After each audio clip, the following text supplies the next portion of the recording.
So you're very welcome to this members exclusive webinar today.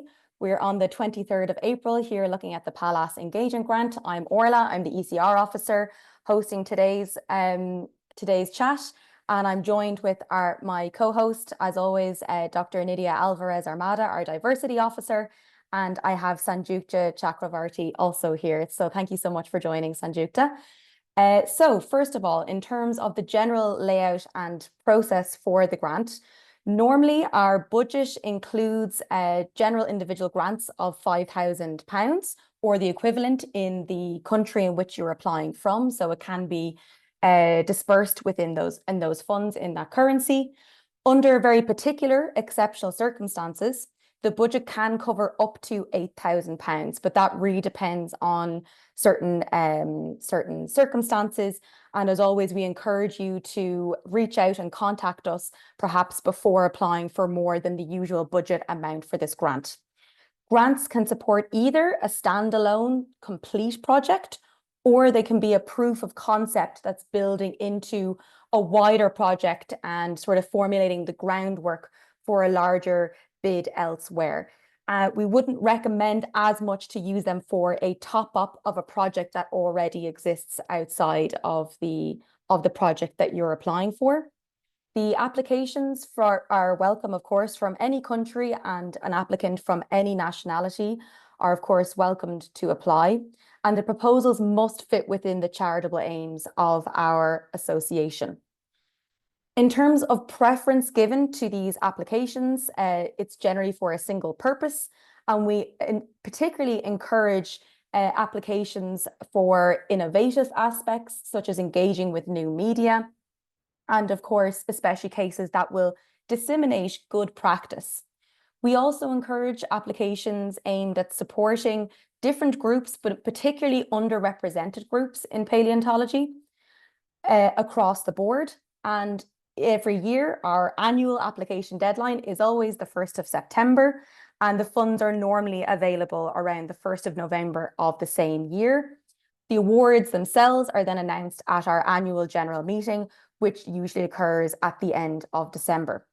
Appropriate parts of the final report are then, of course, published in our association newsletter, so our members can, of course, see what the kind of work and the project and the engagement of these grants are, what they're applying them to.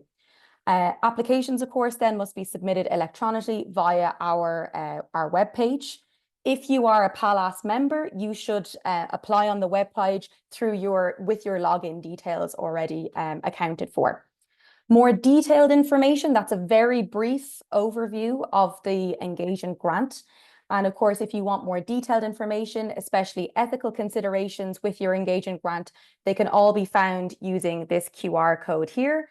That will bring you directly to the grants and awards webpage, and then you just go down to engagement grants. And of course, you can look at any of the other grants or awards that we have to offer from the Palaeontological Association.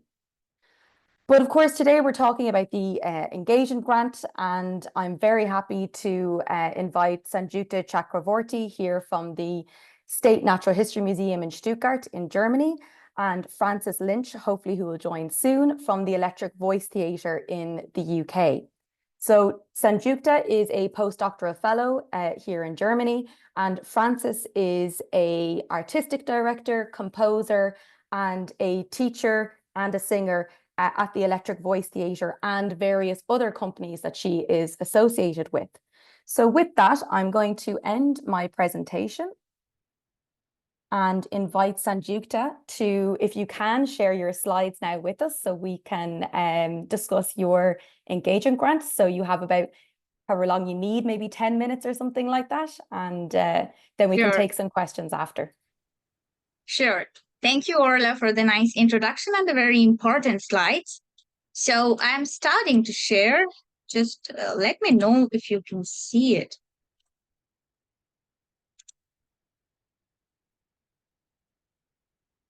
Is it visible? Okay, perfect. So my engagement grant from the Palaeontological Association was in 2020. So ironically, it was the COVID year. And I will break this talk into 3 divisions as to what I have used it and why I applied for it, some pro tips for a new outreach. Sorry to interrupt. If you share the presenter view, because at the moment we can see everything. There you go. Perfect. Sorry. Perfect. No problem.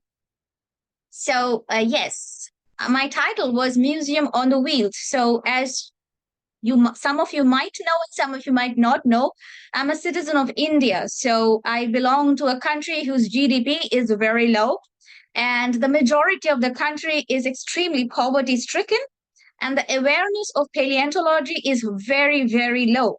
And that creates a bottleneck about the people who know paleontology are not willing to share their knowledge, unfortunately. And some people in the poverty-stricken field areas are not willing to share their fossils, as we will unravel. So I did my PhD. Who am I? I did my PhD in Indian Statistical Institute, which is a mathematical and statistical institute. And I'm also a statistician.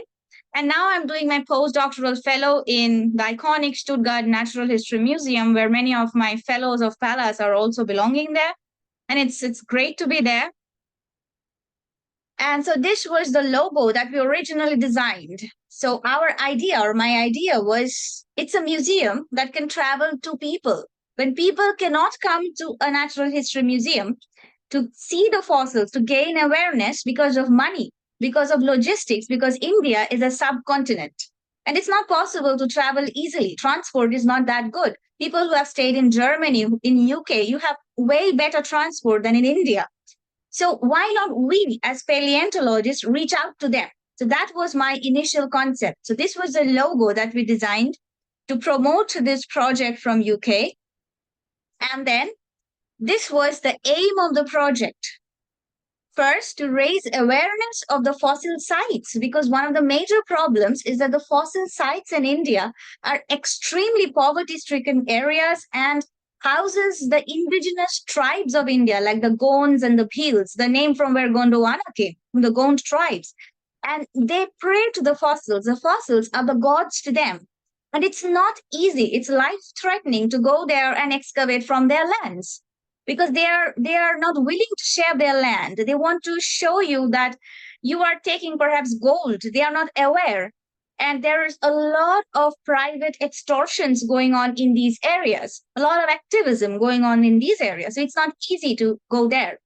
So our proposal was to go through poverty-stricken schools, raise awareness, go to the families, with fossil replicas, 3D printed fossil replicas, say what a fossil is, give them books in local languages, and then make them aware and subsequently get a statistical overview of how much is that useful.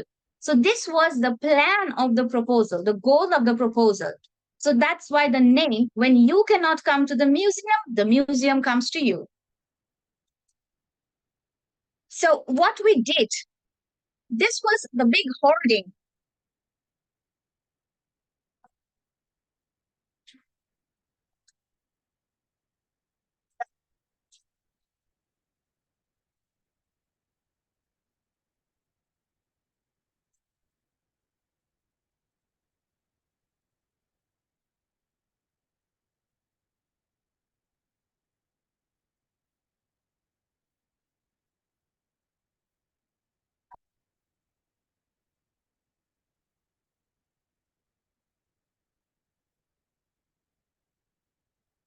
So long story, I'm cutting this short because this was just a part of the promo that we used to go among people.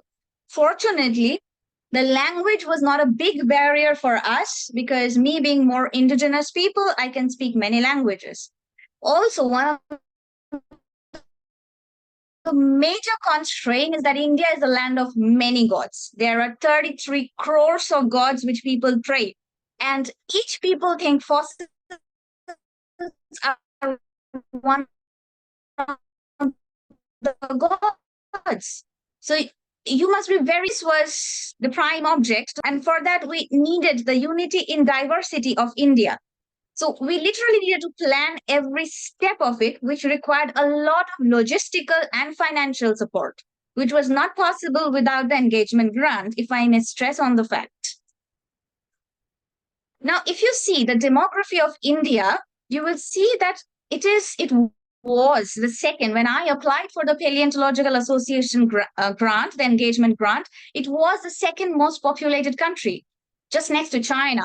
But now it has surpassed. It is the most populated country in the world. And especially in a country where Hindu-Muslim riot, the demographics, the religion diversity, and the tribal diversity, everything makes extreme challenging workspaces. And the bridge between the educated class and the illiterate class is huge. So we couldn't focus on the entire subcontinent because the subcontinent of India might be greater than Europe summed together. So we concentrated this entire thing to be feasible in one of the most indigenous area, which is the Permo-Triassic extinction boundary and the house of the Gond tribes. And you will see why that is more challenging. So the red spot, which is called the Gongoni village, was the prime area of focus, though we did diversify elsewhere. So this is the area of Gongoni, which is on the banks of a river. Like any other civilization, the Gond tribes chose those areas, and all these red mudstone areas are rich with Permian fossils. We did present the IPC, at the IPC 6, this entire finding from the engagement grant. So this is also one of the way of dissemination that we did.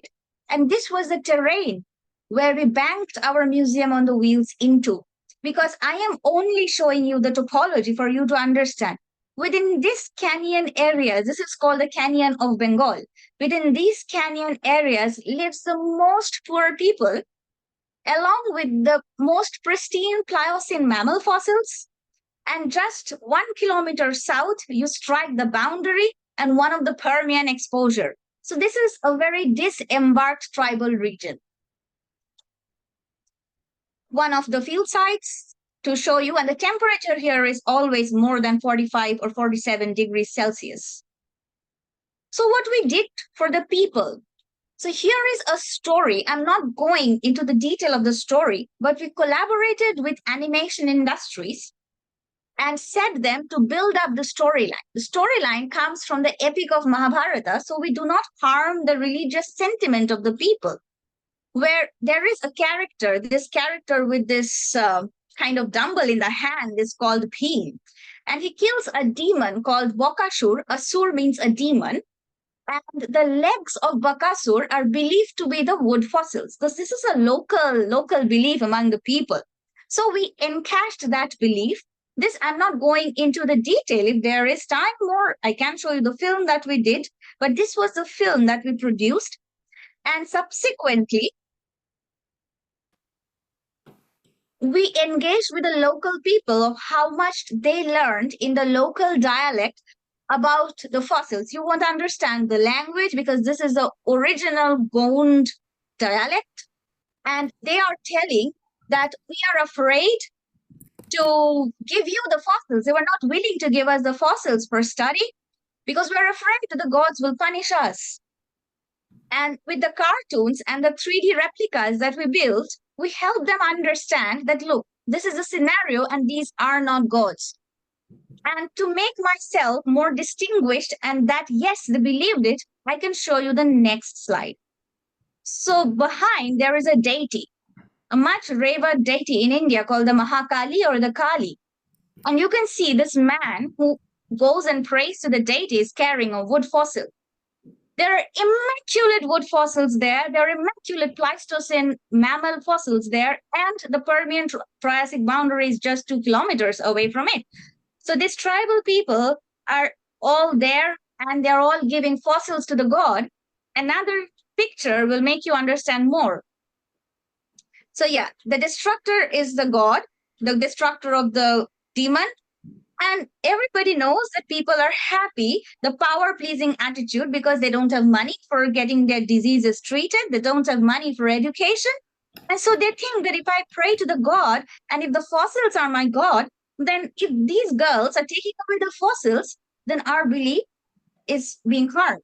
And some paleontologists or scientists are making use of this. They are bribing these people and taking their fossils, which is an extremely unhealthy practice. So these are all wood fossils. And you can see in the left, this one is a small idol that they made of Bakasur, which they pray every day. This is the entire skeleton of a dicynodont, which is smeared with turmeric and vermilion. This dicynodont is partially present in Indian Statistical Institute and partially in GSI. With due respect to all paleontologists, I'm not criticizing anybody here, but it involved a lot of problems, and even before I was born, but still they couldn't get the whole of it. Majority of it is still there and we call it puja, is being prayed. So what we did was we did a replica of this fossil also. And then we did a replica of the dicynodonts present there with the help of the money that we received from the engagement grant. And we showed them how this kind of skeleton is represented in the fossils. A big question, there are many whys. Why are people bribing them? Why didn't people raise awareness? Why are they not aware so far? But let's not go to the details of that. What we can do is promote these people through engagement. So this is an excavation site where people are working and they throw away fossil. We personally went to these sites with the 3D replicas, with a car, with built-in fossil replicas inside the car, and preached them about fossil. And trust me or not, from these dumps that they're carrying, this red mudstone, we received 2 immaculate mandibles of Temnospondyls and a dicynodont, a femur of a dicynodont, to be more precise. But we were not only restricted to the rural areas because, as I said, India is a subcontinent. And I come from a metropolitan, which is Kolkata. And outskirts of the metropolitan, there are many people who are coming for their daily living. And they are studying in the most free schools. Free schools in India are not so good schools because they can't afford to buy education and they don't have access. So we organized free of cost tours for them to the museum, where we made recordings in association, in collaboration with animation industries, in collaboration with publishing guilds, in collaboration with 3D animation centers to build movies for them, to show them the movies. And these were all like 12 to 20 age group people. There was a diversified group of people. You can see that the boys are kind of older. They're more than 18 years old. And the girls are younger. They're all wearing school uniforms. And there were also some public people in colored dresses to help us with the event. But the constraint is more. When you go to rural areas, food is a big constraint. Why should they come to listen to your awareness program if they have to go hungry for a day? So we had to make a big commitment of organizing food for the day. So we went to these centers.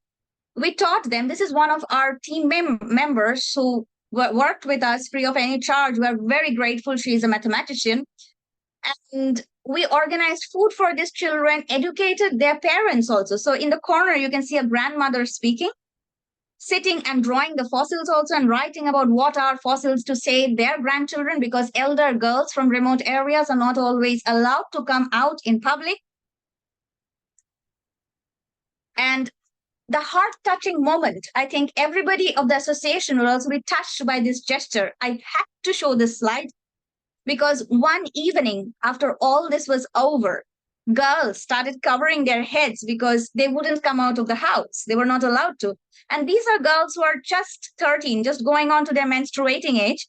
And in India, when you go into a menstruating age, you are more confined inside the house in remote areas. So these girls, you can see small flowers in their hand, and they came out and said, thank you, that we are learning. We want to learn. And you provided us an avenue of learning. You are a teacher and you are a sister. Didi means sister. And they gave us a card called Thank You, Didi. This is in the far Madhya Pradesh, which is a logistically a very challenging area. And this was a heart-touching moment for us. Happy learners.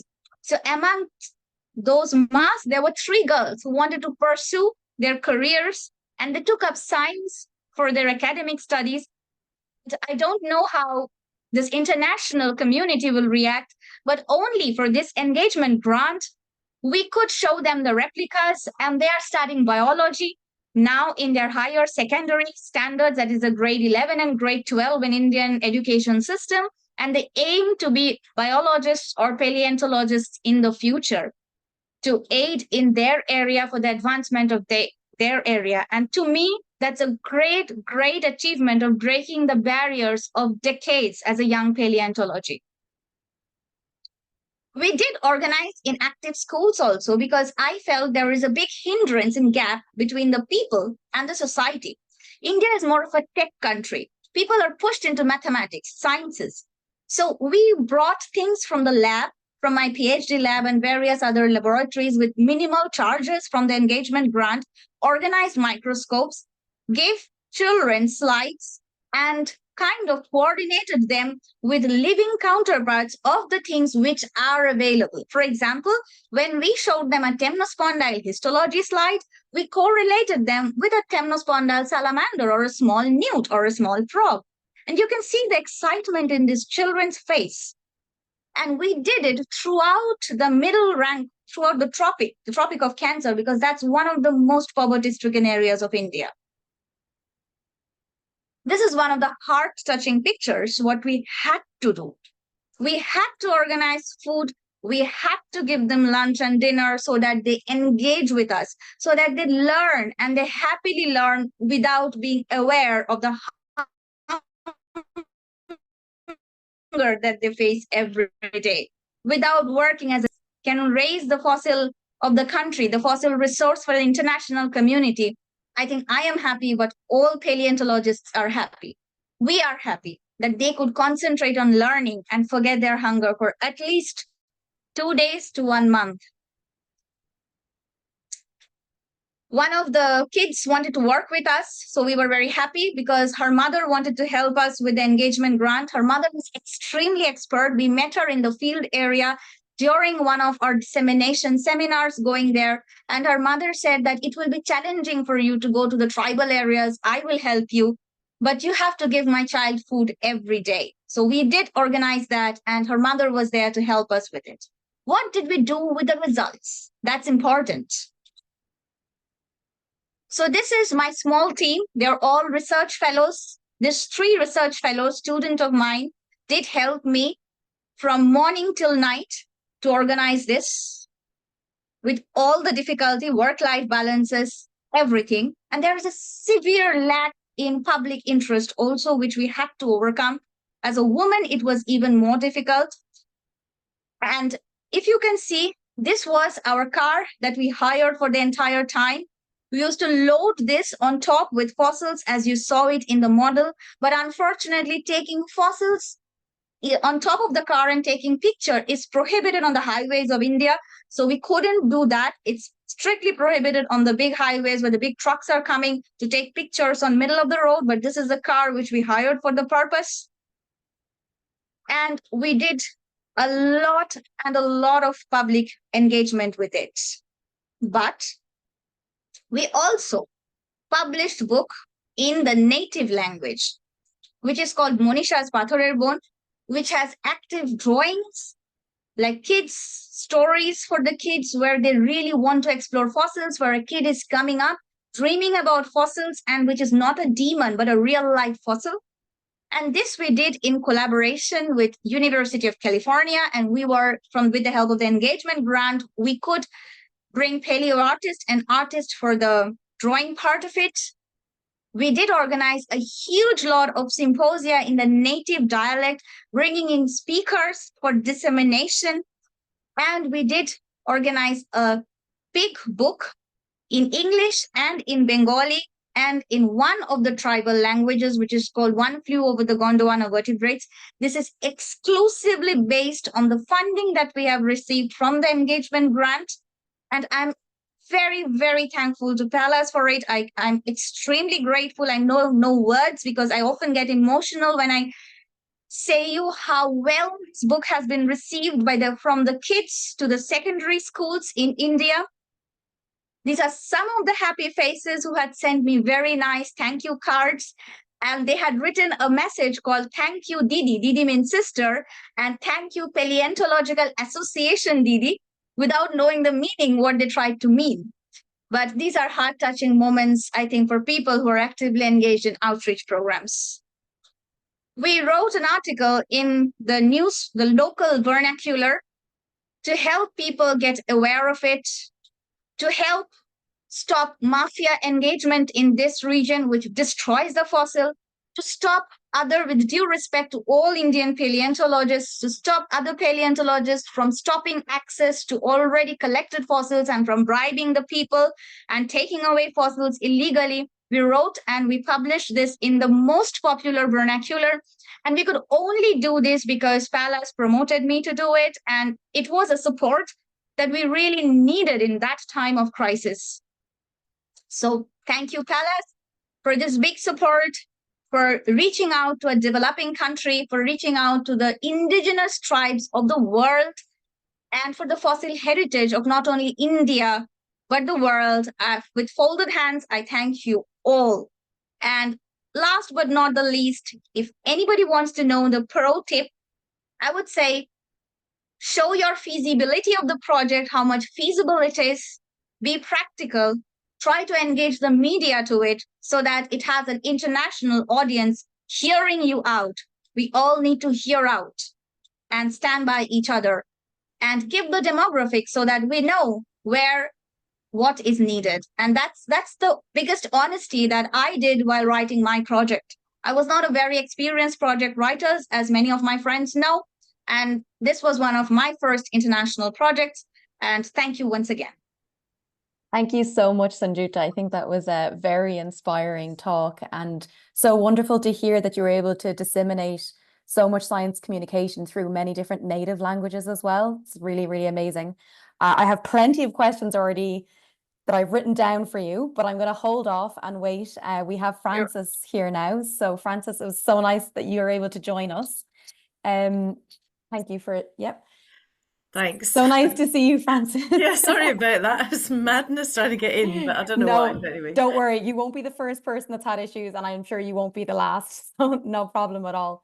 If you have some slides to share, you can share them now and talk through your project. Okay. Okay. I can share my screen because it's what's online that I'm going to show you. It's not slides. Is that okay? That's no problem. Yeah, whatever you'd like to show us, no problem. Okay. Will you hear sound from my screen as well or not? I guess we'll find out. I'm not too sure. We'll find out. We can definitely see everything though. I'll keep a thumbs up and let you know. Okay, I'll do the sound. Brilliant. Thank you so much. Thanks so much, Francis. Take it away. Yeah, well, it's almost impossible to follow that presentation because that was amazing. Thank you so much. It's what we did was very much very parochial in comparison, because it all happened in on the south coast of England, and it was wonderful to get this grant to do it because what we were trying to do, as you can probably see from what I've got on my screen, is to have is to engage children and the adults who came to hear them perform through music, so that the paleontology was something that they were creating work about. So they were creating music and words and all the rest of it. And it was completely wonderful because we worked with Emma Bernard, who's the curator of fossil fish at Natural History Museum. And we had Mary Anning as our figurehead, if you like. So she was the figurehead through which they would learn all about this paleontology.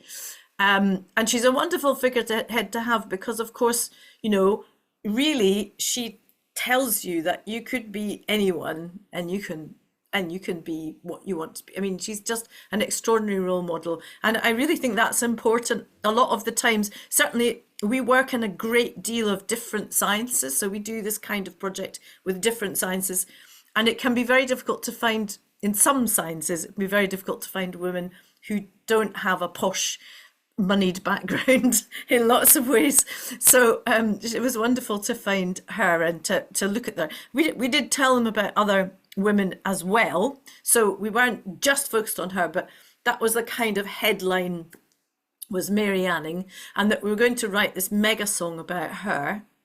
So this is one of the projects. So we did two. So this one happened in conjunction with the Lyme Regis Fossil Festival, where we did quite a number of different things, and actually the project kind of burgeoned into quite a few different things. But the basic idea is that these primary school classes learnt from Emma about the paleontology, and they learnt from our science historian, Patricia Farah, about the history, not just of Mary Anning, but the history of women in paleontology and why that's important. That's, you know, you were talking, Sanjukta, about women and paleontology, and, you know, this goes back a long way. It's kind of really important to establish that there have been many, and, you know, that we should celebrate them.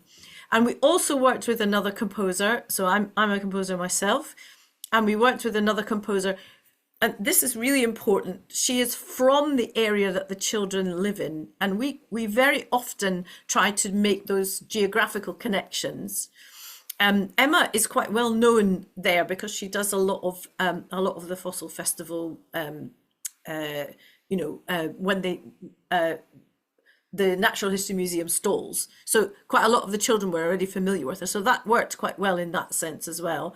And then we had a local artist who's also a scientist, who's a marine biologist, who at that time was working for the Marine Biological Association in Plymouth, and who's also a wonderful artist. So we were able to kind of create this. We started out doing this online, actually, so that the first project that we did, which I will actually bring up here, was completely online. We did it all hands off, which was for Sidmouth Festival. And that was for 4 primary schools, with the same team. And what happened here, you'll see that there are 2 species mentioned here, the ichthyosaur, who they decided was called Ixi, which I thought was very good, and the Dolichoderus, and the Dimorphodon, and then the John Dories, which became the Dipedium, which became Jane Dories, because they thought that it wasn't fair that it had a man's name, which I thought was quite funny. I was like, okay, just change it. It's only science. I don't mind. So the ichthyosaur, plesiosaur, pterosaur, and Dipedium were kind of focuses for each of the groups. So the class is split into 4 groups, and they created a bit of the story of how fossils are formed. So basically, they started off so with the first group kind of looking at what ichthyosaurs would be doing in the sea, and how they lived and what was going on around them, and how a plesiosaur might have come along and eaten it, and that's why we were able to find its bones. So there were various things, and then they learned about, you know, the bones going down into the soil, and how the area had been, you know, a bit warmer than it is now. All these things. So they really learned. I mean, actually, what was really interesting about what Emma did with them was that they were, you know, there were no bones about it. Oh, I just made a pun. There are no bones about it. She was really giving them, you know, the whole thing about the strata, and they were coming up with quite a lot. I mean, I'm hoping that there will be sound on it, because I'd like to just play you a little bit. I can't play you a whole film because they're 10 minutes long. They are mega songs. They're not little. So each group kind of made quite a kind of long song, and then it fitted together into one story. So the story ends up with the paleontologist turning up, you know, millennia later, and digging it up and finding it out and taking it to a laboratory and investigating it, and how you investigate it, what you're looking at, and how you know, what are the clues to know, you know. So it became very much like a detective story. And these little models here that you can see, Ixie and Jane Doris, they made these. So these are models made of clay tiles that are, so they're huge, they're massive things, made from clay tiles. So they learn all about the kind of, you know, how the bones, what the bones would look like and how they would fit together. So it was a really interesting project.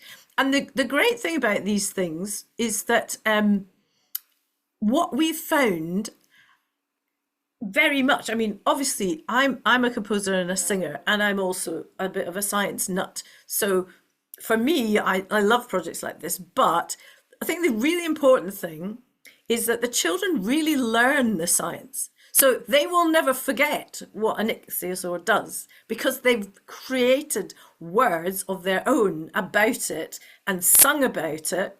And then that brings back to them all the memories of things that we do. I always remember doing a project on deoxyribonucleic acid and thinking, you know, and sort of doing DNA with a group. We were studying Rosalind Franklin, and the children who I saw, I'm going back to 1918, who were quite young then, will now pass me in the street and go, deoxyribonucleic acid, and they know what it is and they remember it. So it's like, it's something you can really take. And the other really important thing from our point of view is that we think it's crucial that people understand that scientists have to be creative, and actually encouraging, nurturing that spark in them is crucial. You know, where are the scientists going to come from if they destroy all the creative arts and schools, which they're doing at the moment? They're trying very hard. We're trying to stop it. But it's a really important thing that these things are shown as being mutually helpful. You know, they're things that should be mutual. You know, that excitement of being out and finding things or looking down a microscope can be expressed, you know, as well. So and knowing and developing people's creativity is you know, is part of what makes, you know, great scientists appear. That's, you know, we always find with our scientists that they are very creative in lots of other ways as well, and I think that's such an important part of it. So yeah, so we let's see if Ixie will work.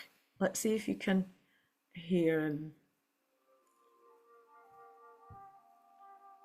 Can you hear it? You can? Yep. Okay, so I'll just play little bits of it.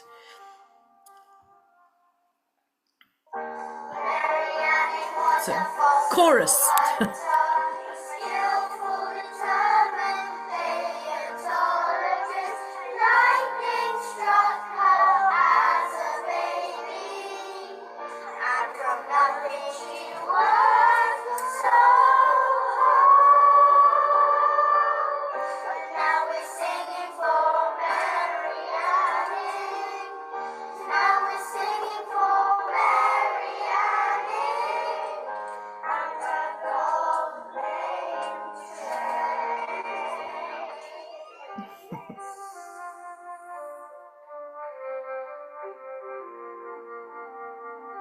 So this is all music they've written.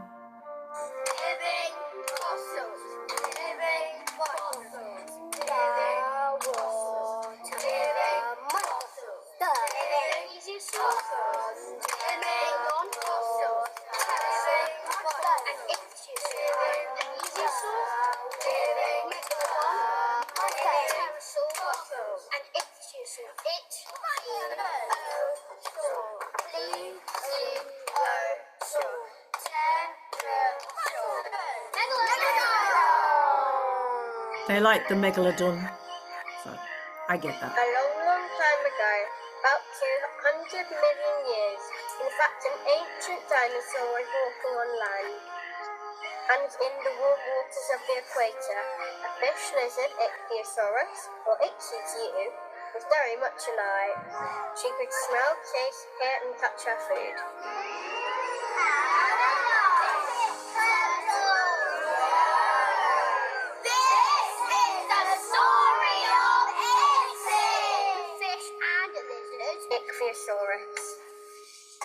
was dancing peacefully. And then you see them making their Peacefully with things. his muppets, about So 200 that's the million. first group. So they do that early thing, and then you get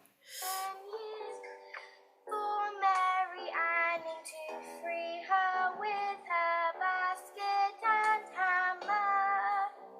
Layers of sand, layers of mud. Squelch, squelch, squelch. Mud makes rock. Bang, bang, bang. Pressing down on Ixie. Water starts creeping in. Water starts creeping in. He starts turning into stone. so that's the next lot, and then they get onto the paleontologists. Climbing walls of shopping malls. And the nice bell might call for lifetime lights. We're looking for fossils, tick, tick, tack. We're finding curiosities, tick, tick, tack. We're searching for Ixies. Do, do, do, do, do, do, do. In the quarry, lorries reversing. Diggers. Explosion. So then they go through where you find them, and then the last group. Fossil scientists. Paleontologists. Start to smash the rock with a hammer. Start to smash the rock with a hammer. It has a long nose and bony fins. Wow! I found its poo! I found its poo! They also have to get poo in. Anyway, that gives you an idea of what they were going through, and I feel completely okay about showing it to a bunch of paleontologists because Emma okayed all the signs.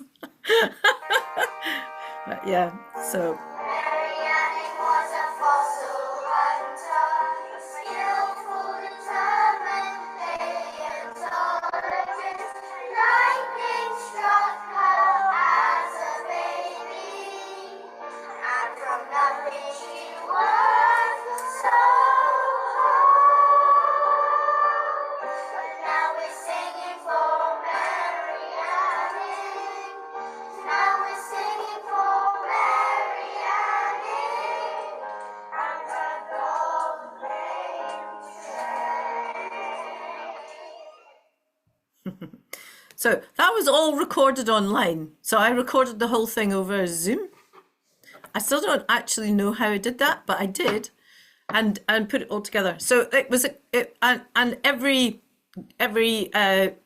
school had a different animal as its kind of central focus on the thing. So it gives you an idea, just what we were trying to do, and of course their work is now online. It's like permanently online, and we put them in our website for Women in Science. So they're in our kind of Women in Science website, and yeah. So it was quite an interesting. This one here, yeah, Minerva Scientifica. That was the one I was going to go to.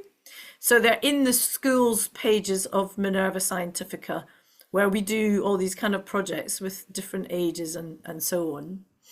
And this is a profile website which profiles a lot of the different scientists, either that we've worked with or from the past.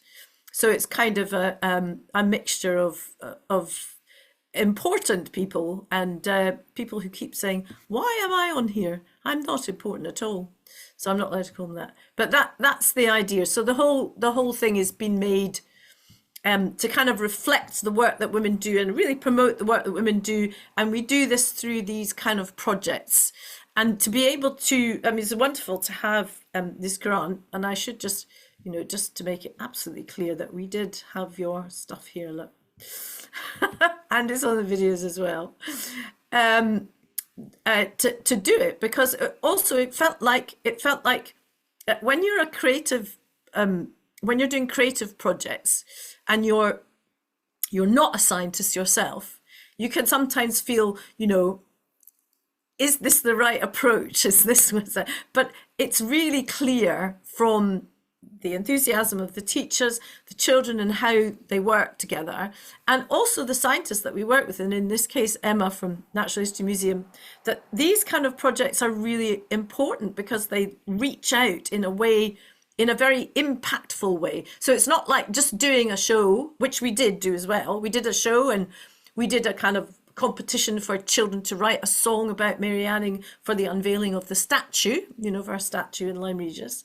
So we were involved in that. So there were a lot of other things going on, and we did do a show. We have a show about her, but that doesn't have the same impact as spending, effectively 6 weeks with a school every week and building something up and getting them to create their own work. And these models of the animals are incredibly clever, because they all made their own ones. Some of them were more successful than others, and the artist was a bit kind of, I don't know if that one's very good. But anyway, so there we are. Oh, there's a little drawing of an ammonite by one of the year 3s, which I thought was rather nice. So yes, so that's what we got up to, and we are very pleased to be able to do that. And we are hoping that we can do more of it in the future, particularly because we've done that, as it were, along the south coast. And actually, people always say, "Oh, everybody knows who Mary Anning is because she's on the curriculum," but she's only a choice, and not everybody does. The further north you go, less likely they are to have heard her, to be heard of her, to be honest. So it's something that we'd like to do with other schools. So anyway, thank you very much. Thank you so much, Frances. That was amazing, and also another just very inspirational sort of project that you managed to develop.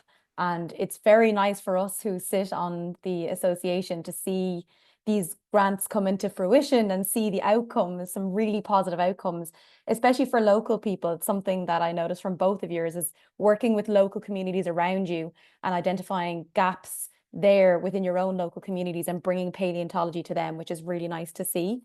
I'm going to open up to questions now for both of you. I can see I think we have one raised hand, maybe a question in the chat. Do we? Thought I saw one. I think that the name might be gone now. Okay. Yeah.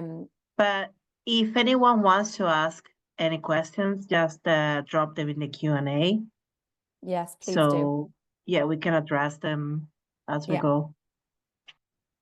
Perfect. In the meantime, Nydia will take care of the chat or the Q&A wherever you put your questions, and I will ask questions in the meantime because I have plenty of them for both our panel speakers, considering both of you did such very different projects. But as I touched on, there's a common theme of working with your local communities and bringing paleontology through these much more creative methods.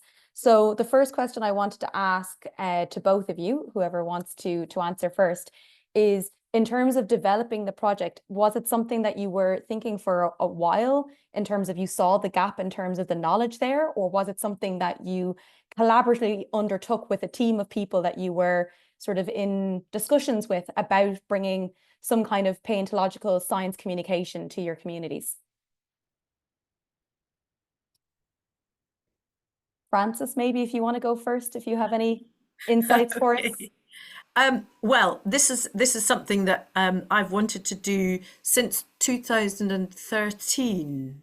So I've been trying to get it together since, and I'll tell you why. It's because a composer friend of mine was talking to me about Mary Anning and saying, she has the same kind of profile in a strange way as a composer would, that sort of a very determined individual doing their own thing and not caring what other people think, and also she felt that there was a certain isolation there, although I think that's not actually true, but that was how she felt about it. And when I looked into her life, because I'd been trying to work on that time about the lack of women represented everywhere, and I thought she was such a brilliant role model, And then, of course, it took me a while. So first of all, I had to try and find out about the paleontology myself, and then, went through various stages of creating work about her. And I thought, well, this isn't, I mean, it's good, but it's not. The real thing would be to get the children to really understand about the paleontology, because they understand about, they can take a kind of role model like Mary Anning, but they can't tell you what's behind it, what the science was and what's happening in it now. And that actually the story of Mary Anning is one thing, and that is in the curriculum, but it's not really paleontology that's being taught there. And that seems such a waste, isn't it? I mean, if you, why don't just talk about women as role models, as, oh, this person had a great life. I mean, the really crucial thing is that her life is reflected now, and the work that she did is still carrying on, and it's still important, and it's still being used. There's no kind of, oh, there was this nice lady then who did all these marvelous things. It's the through line from then, just effectively as the animals and their bones are a through line, aren't they? It's like, absolutely. And I think it's very effective in terms of how you've managed to communicate that through the arts and through song. And I should add in here that in 2020, the Palaeontological Association started what we call Paleovision. It's like Eurovision. And I can tell you that lovely link that you showed us and the kids singing, they definitely would have knocked it out of the park every year and won for sure. Absolutely. We should put them in next time on behalf of the Arts Theatre. Sanjukta, what about you in terms of, was this something that you've been thinking about for a while in your own local community? Yeah, I mean, I as a PhD student, I always went to these areas for my own fieldwork. So as a woman doing fieldwork alone, there was a lot of constraints. So I often was hosted by village people, very kind-hearted village people who were like, oh, wow, a woman wearing a jeans and a top, carrying a hammer with a hat, she's weird. Luckily, they didn't call me a witch because I was too normal for them, but there was this huge gap. And the incident first struck me like a lightning, because one fine morning, as I woke up and went in the riverside to excavate and collect some data, I noticed a few other university people coming and taking fossils from them. And they didn't know, for the sake of money, they were just giving it away. And it hurt me. And young bones speak a lot, because at that age, like I was only 27 or 25 at that time when I started my PhD, or 24. At that age, the revolution strikes you more than any consequences. So I literally started protesting, and I got nowhere because it was money and I was just a girl speaking out. So, and then my field areas were all over Gondwana. So it was literally all over India. So I started noticing this gap of the people, their land, where the fossil is, their knowledge, and their distance with the literate class of the society. So apart from the economic class, there was a literate class versus the educational class was distinguished. And I felt, to stop this, somebody needs to take step. One thing, for like people might not know, India is a very competitive country, because with this population everywhere there is competition, even among us, among the people who live here. So people who are even studying paleontology, they are a handful. And they think, why should we go? Like, if I get a fossil, better serve my own purpose than go and spread awareness. That's practical.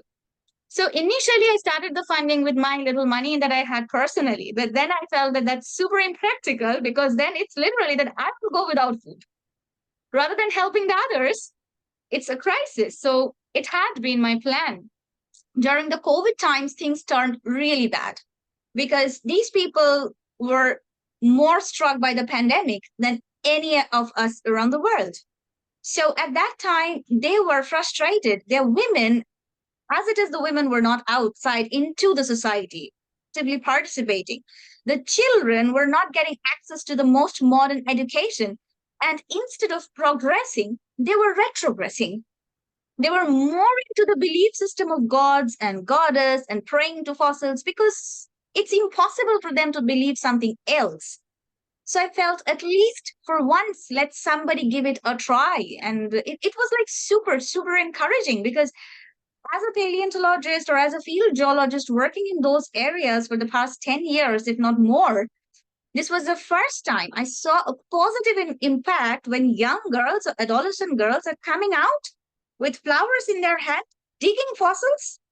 Unimaginable. They would rather spend some time working to earn some money. Unimaginable coming with me, facing the media that we will not sell fossil. We want to give them to university under a repository, something that all fossil organizations strive for. And I think we struck a chord. Yes, that has been in my mind, but it was not a job to be done alone. And unfortunately, there was not much of patronization because of various circumstances, and I was alone. And coming to teammates, well, I just started my career. I'm still an early career, so that time I was more of an early career. So only 2 of my students were there who were ready to help me. They were master students at that time, but I was so happy to see that I never expected teenage girls who never thought that they would carry on. They were supposed to get married. They were preparing for their marriage. 4 or 5 girls just came out and said, yes, we are participating. We will take you to areas where you can go to a teaching school and go ahead and do it yourself. And 2 girls said that, no, I think we will not go to some local jobs. We want to study more and perhaps study paleontology. And it needed a lot of persistence. It was hard. I wouldn't say that everything was butter. It was very hard. Frustration wrapped me in a lot of time. I cried a lot. No cheating, I did. But at the end results was something that I can remember, even if I have to die tomorrow, this is something that I will remember for my whole life. And just as an anecdote, I think this is very coincidental. We had an iconic model who would walk around the schools with the kids, and that was also Mary Anning. Only she was that we had to do because, you know, in some tribal areas, portraying somebody as white-skinned is a taboo, because we had been a colonial country with various Mughals and French and various other colonization. So when we were going to tribal areas, we didn't want to project a white-skinned person. So we named it Putti, and we named it as Anning. So that was a mascot we used. So it was Putti Anning, who was a dark-skinned paleontologist, and it preached how Mary Anning bridged the gap. And the gap is not only in India, it is all over the world, and there is no difference between the skin color. And this taboo should break not only in advanced countries, but also in developing countries in the reverse way. So this is just an anecdote that I remembered it when I was hearing what Francis talked, that yes, we also use this mascot. And it was amazing that when people were like, oh, really? She was a British lady, or she was a white-skinned lady. Oh, really? She worked on fossils. The questions coming from elderly people was something that would really touch you if you were there. So Mary Anning extending her reach far and wide, which is nice to Yes. hear. Also, we had a second We'll just move called so quickly. Yes, we'll just move quickly to some questions that we have in the chat, if that's okay, Sanjuta, because we have loads of them pouring in, and we want to make sure that we get around to them, because I'm also aware that you are not on our time here in Central Europe, so I want to keep you for as long as possible. So the first question we have is from Claire, and she asked, were these projects funded simultaneously? And second, how many grants do we allocate each funding round? So first of all, I guess I can answer these quite quickly. These projects were not funded at the same time, because Francis, you were funded in 2022, and Sanjuta, you were funded in 2020, I believe, right? So they were not funded at the same time. In terms of how many grants we allocate for each year, I think it depends on the budget in which the applicants are asking for. So it depends on how much money we have set aside and how many projects come in and how much each project is asking for in terms of a budget. So it depends every year. I'm sorry, that's not a direct answer, but I would say on average, I think it's 2. I think it's 2 from the last couple of years in terms of how many that we are able to fund. But we fund as much as we can in terms of the budget that we have each year, and that depends. So I hope that answers for your question for you, Claire. The next questions we have from Valentina. Hi, she said, first of all, amazing presentations, so inspirational. She has a couple of questions about the budget. Can it be used to cover the costs of venues, not the whole £5,000, but for example, the exhibit or showing the result of the engagement project.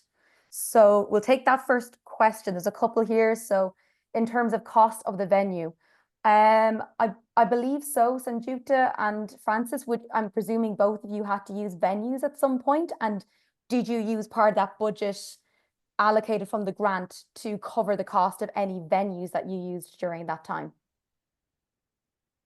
Well, for me, no, because for me, the fund was not enough to cover the cost of venues. I used local venues like field areas and freely available venues. Okay. And also I had the Indian Statistical Institute. Okay, great. But part of the budget was utilized for some of the venues where possible. Yes. Yeah, okay, great. So I hope that answers one of your questions, Valentina. Second question then is, can the material be used with the group of students and teachers after the end of the project, like used again in the future? So, okay, so was this, maybe we'll actually get some clarification on that one from Valentina, but So I think what she means is to leave the materials with yes, the group of people that have used them. So not, you're right. Palas doesn't keep the materials. I don't know if that's the question. So they are, if you create any materials for outreach or for engagement, then they stay with the group. I know in previous decisions on grants, one of the requisites has been that the material has to be used afterwards. So if we give money for you to create the material, then we expect that material to be used in the future, not just for this project and then abandon it somewhere else. But you know, Palas doesn't keep the materials. They are kept with the group that receives the grant. Okay, great. Thank you. Yes, that is what Valentina was asking. Sorry, that's my misinterpretation of reading it there. And then Nidhi, if you just want to read out the last, I think we have a couple other questions from Mark there in the chat. So we have a question for Sanjukta. Mark says that they have a project delivering fossil resources boxes to educational establishment across the UK. They have already delivered 146 boxes for schools. The schools keep the boxes. It occurs to me that our approach could easily be adapted for schools in other countries by replacing our local UK fossils with fossils from the country in question. If that would be of interest to you, Sanjukta, then Mark would be happy to share the box and materials for a new box to be made. I'm guessing to deliver to some of the places you've been in India. Sure. I think India has a few legal rules. If we can abide by that, then we can surely exchange fossils or replicas of fossils for sure. But we need to talk a bit about it through emails, perhaps, because we have to get over the legalities, because there are legal rules involving fossils in India and institutional laws also. So it's a bit complicated, but yes, it's possible, and definitely it's of interest. That would be huge help to us also. So if we can exchange emails through Palas or anything, that's okay. Yep, if Mark is happy with that, then we can make that happen. Yep, thank you for your question, Mark. Keep your questions coming in. I think I also have a question in general about practicality and project timing. So in your applications, did you have a set time in terms of allocation of how long this project would take from finish to end? Or did you sort of do it until the budget runs out with certain aspects of the project? Because engagement grants can be quite different in terms of how long they run and where you can allocate the funding at any given time. For us, I mean, it's very much a fixed thing, because, you know, we had to know in advance when the school was going to be available, you know, when people were going to be available, put them all together and say, okay, we're going to start here. We'll finish with the schools there, and then we'll finish with creating the online material and so on at a slightly later date. But it was completely fixed. Yeah. How long in total was the time actually for your project, Francis? Gosh, that's a question, isn't it? Well, we were in the school for 6 weeks, So we Okay. Yeah. we had a weekly visit, if you like, on Zoom or whatever for 6 Mhm. weeks, and then we went. Then we had to finish making the film material, obviously, and the sound and all the rest of it. So that took a while. So I'd say a good couple of months, maybe longer. It's funny, isn't it? I can't quite remember. But then because this had all been created, we went on to be able to then offer some other things on the back of it, and that involved other schools and doing, not exactly the same thing, but similar things and so on. So it was it kind of went on, but not necessarily funded by this grant. So the grant was very much fixed to that. You sort of made these sustainable outputs. Yes, As per exactly. se, which is great. I mean, even having the videos there on the website, Yeah. it sort of attests to that, which is amazing when you have material that can be reused and reutilized. Yes, And that's right. Sanjukta, what about you? For me, the project had a specific timeline because it involved climate, schools, and logistics. So it was about 1 year, which I specifically mentioned. But I was very ill after 6 months. As you might also know, I had a huge brain surgery and paralysis. So I requested an extension of 6 more months. So I ended the project in 1 year, 6 months. That's pretty But impressive, we are actually, still because it was reusing. COVID, right? Yeah, it was COVID. Yeah. Yeah. But we are still using the materials actively for further engagement because it's a running process and we are not stopping using the materials that we created. Fantastic. So you also have sort of sustainable material and outputs that you can still reutilize in other ways with other The science 3D communication. models and all. Fantastic. The books, the 3D models, the handouts that we made in native languages that we are still reusing. Our resources are finished, but we still have, we can make local copies and online copies of it. And we are still using the same resource so that we don't have to pay another printing organization, but we can still regenerate it. And the 3D models are very sustainable. So we can still carry them somewhere and again, portray it with a projector and a screen just. Yeah. Nydia, do you have any questions you want to ask? Wait, because I was mute. So I was gonna ask about how long the project ran for, so that I'm not asking that one now. So I guess for both of you, do you have an estimate on how many people your projects have reached? How many people were you able to bring these projects to?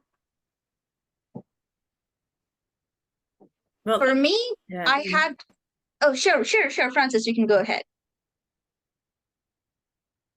Sorry for interrupting you. Well, for me, we had an estimate of 20,000 children, but since COVID had struck, we could honestly reach to 22,000. But we are sure that it was a little bit more than that, taking into account the logistics and the shyness of women coming out and kids coming out.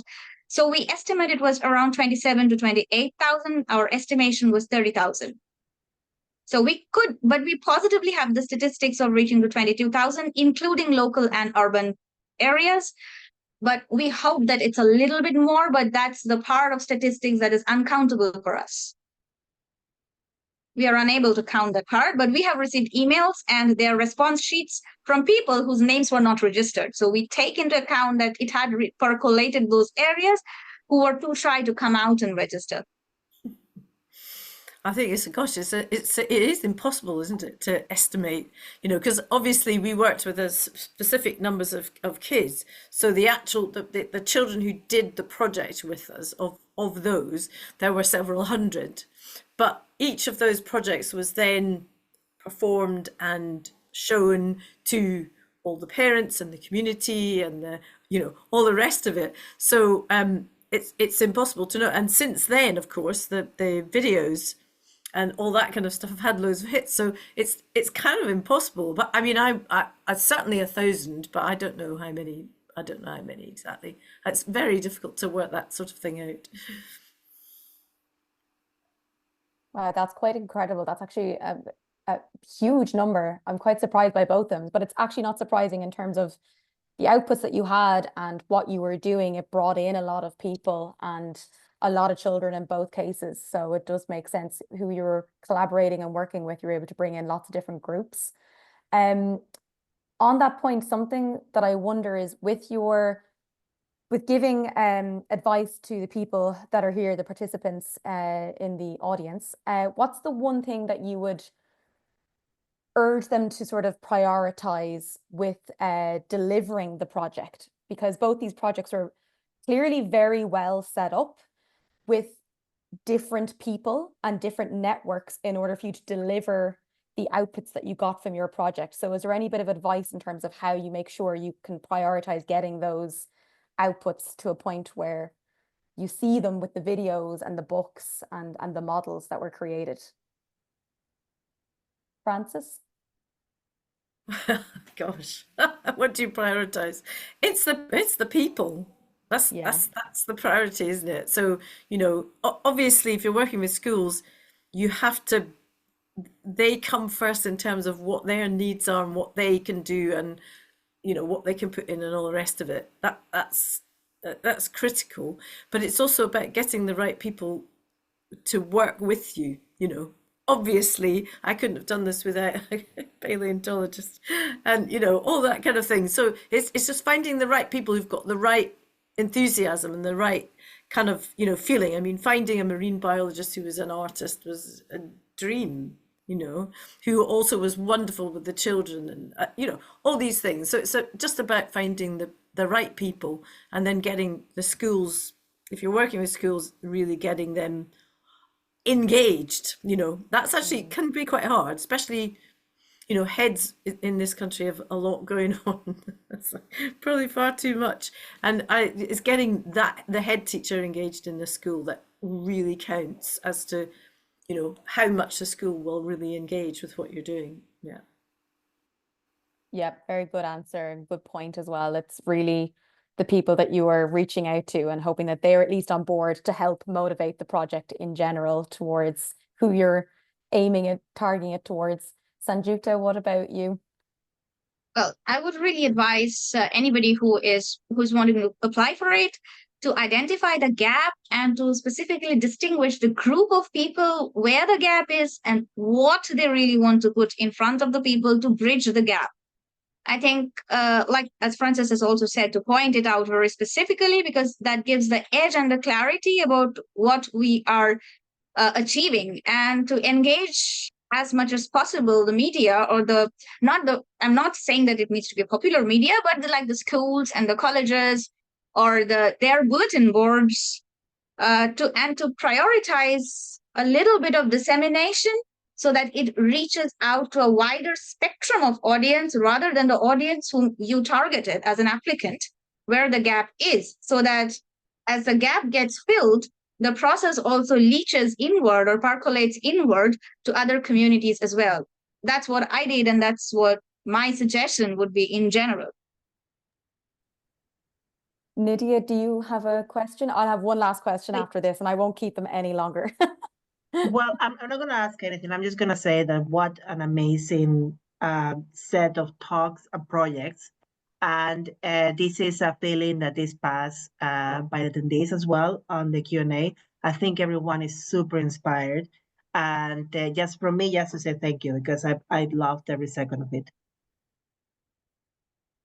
I completely agree with Nydia's words. And I only have one last question for you both, which is, with these kind of grants and engaging the public and outreach with our science, what was the best part for you and what was the most enjoyable part of these projects that you developed and created with those people? Sanjukta, if you want to go first. For sure. I think it's tricky to answer it if you want to specify it, but I would say the whole thing. But as a kid lover, the engagement with the kids who do not get to see fossil, and the curiosity in their eyes, the awe in their face, as if you have brought the moon to them. It's a memory that I'll carry to my grave, honestly.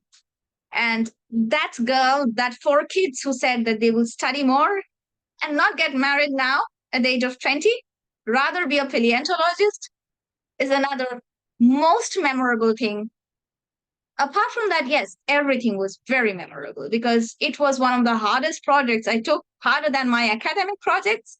But these two things is something that I want to preserve if my memory still lasts till the day I die. That's so wonderful to hear. Francis, what about you? Well, I mean, you're just saying there about the girls who want to be paleontologists now, and you know, yes, we had that too, and I just think that's the thing that you kind of go, wow, you know, I mean, for me, it's like you say, Sanjukta, that it's everything, isn't it? It's the whole thing.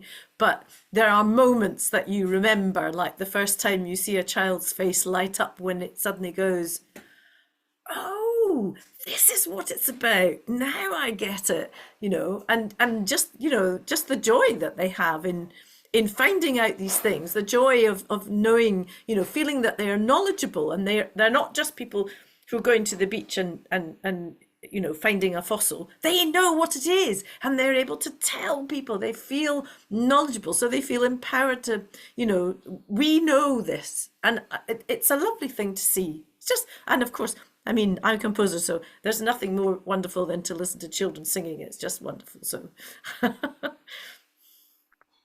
Thank you so much for your answer as well. I mean, it's so nice to hear that our science is sort of being communicated through different mediums and people who are not paleontologists as well, and experts in their own right. I mean, being a composer and a singer, you see our science in such a different way. So it's really interesting to hear from people like you in terms of how you're communicating that unbelievably effectively. So on behalf of PALAS, on the Palaeontological Association, I just want to give my thank you, Sanjukta and Francis, so much, not just for being here, but for just delivering on just absolutely incredible projects that have reached so many people in a science that sometimes is very not overlooked, but seen in a particular light, and very, very different to what it really is about. So I think it's really wonderful to hear that you're communicating it so effectively and putting an incredible amount of work to do that. I hope that people here will go to Sanjukta's, put up her details, her website. Francis, I know that you have a website as well for your Electric Voice Theatre, and also for your, there was another one as well. Minerva Scientifica. That was it, Minerva Scientifica as well. So I urge you all to go there and look at these videos. They're really, really incredible. Your book, Sanjukta, the Gondwana book, is that still available if people want to purchase it? Well, this was also a question I had, is that it's not, since it's freely distributable, if people write to me, I send them to them. The book doesn't charge anything because it's sponsored by PALAS. But if it's internationally transported, then sometimes we need to charge the postal charge of it, because sometimes from India, the international charges are too high. But Okay, I would be really happy if I could send a copy to PALAS because it was from their sponsor. Great. Okay. So if people do want the book, they can get in contact with you and Sure. sort it out that way. Fantastic, because we want to promote both your projects as much as possible. To all the participants, thank you so much for your questions. Very useful. Our next webinar is coming up in June on careers in paleontology, so please stick around for that. We will have an array. We already have our panel in place. We already have an array of different kinds of careers in paleontology, so do sign up for that, as well as an ECR reviewer training program that is starting in June. So keep an eye out for those details in the usual places. Francis and Sanjukta, thank you so much again, and I hope everyone here has a wonderful evening. So take care, everybody. Until next time. Bye.